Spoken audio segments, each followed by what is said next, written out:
untuk nambah jalan dirusak. Akses jalan utama di Kecamatan Semende Barat Ulu, Kabupaten Muara Enim alami rusak parah karena dilintasi kendaraan bertonnase berat.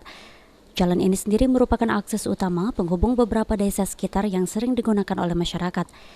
Dengan kondisi ini, anggota Babinsa di lokasi jalan rusak ini meminta perhatian pemerintah, terutama kontraktor yang mengerjakan proyek pembangunan drainase untuk memperbaiki jalan. Beberapa bulan ini karena mobil proyek yang lagi membangun jaring untuk desa Cahaya Alam, karena tonasenya tinggi, bebannya berat, gitu kan, terjadi rusak di jalan ini.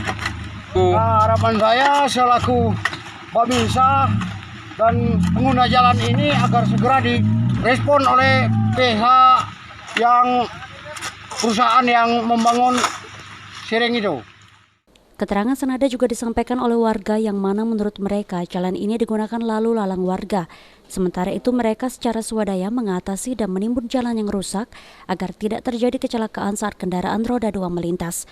Dari 2 bulan, ya 2 bulan. Harapan untuk ke depan, kami mengharapkan kepada seluruh pemerintah untuk mengawasi tindak lanjuti atas jalannya rusak ini. Pada dinas terkait, Pak. Kami lancar untuk keperluan mobil, motor, masyarakat. Kan ini contoh kan nginap di sini berapa malam. Kemarin itu ada mobil ambulan yang meninggal terpaksa hampir menginap. Selanjutnya, warga berharap agar jalan utama di Semende Darat Ulu segera diperbaiki secara permanen.